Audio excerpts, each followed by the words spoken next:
हम यहाँ आज 14वां दिन है हमारे आमरण अनशन बेरोजगार एकीकृत महासंघ के बैनर तले हम यहाँ बैठे हुए हैं। जो वार्तालाप हुई और उपेंद्र जी भाई साहब का आमरण अनशन तोड़वाया रात को 12 बजे महर्षि जोशी जी के द्वारा, तो मैं यहाँ कुछ ये समझता हूँ कि सरकार पे कुछ प्रेशर है, लेकिन अभी तक उस प्रेशर का और आमरण अनशन तोड़ने के बाद से लेके जो समय निकला है उस समय में ऐसी कोई गतिविधि नहीं आ रही है हमारे सामने कि जिससे हम सरकार पे कुछ परसेंट विश्वास रखें।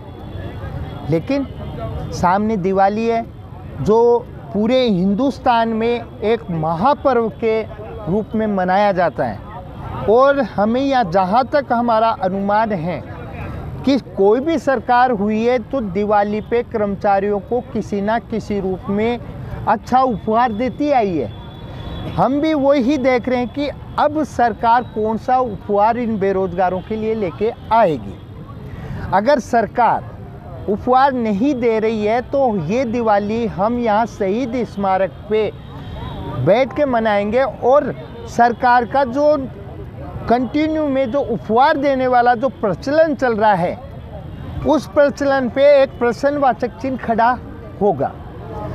हम सरकार से यही चाहती कि दिवाली महापर्व है, सभी के घरों में खुशियाँ आती हैं, तो हम सरकार के जो जननायक जी हैं, मुख्यमंत्री जी जो राजस्थान के अभिभावक हैं, ये जनता और ये बेरोजगार उनकी जननायक जी की या अभिभावक जी के हम बच्चे हैं। इन बच्चों की खुशियाँ उनको देनी चाहिए और देना भी होगा।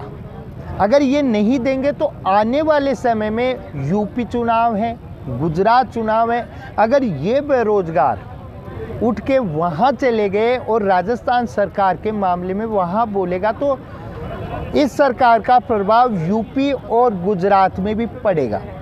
अब मैं मेरी सीधी सी चिकित्सा विभाग में आता हूँ कि चिकित्सा विभाग में हमने 23 फरवरी में धरना हुआ था शहीद स्मारक 22 गोदाम पे।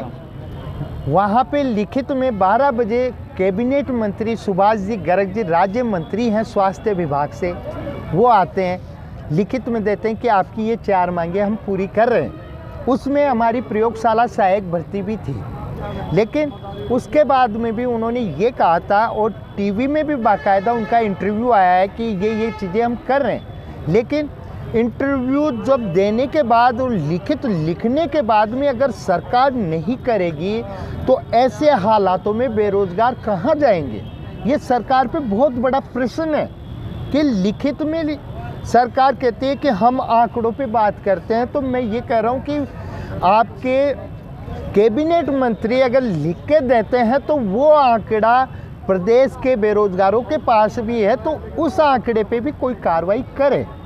अब मैं कुछ ये कहूँगा कि मौसमी बीमारियों पे तो हमारे जो एलटी महासंघ है उन्होंने कुछ कमियां बताई, आज लेटर हेड से प्रमुख शासन सचिव जी को दी है। तो मैं ये आपके चैनल से ये कह रहा हूँ कि हम मुख्यमंत्री निःशुल्क जांच योजना में लगे कार्मिक, आज डेंगू का प्रकोप है, वो ये कह रहे हैं कि हम 12 घंटे कार्य करने में असक्षमता है, कमी है।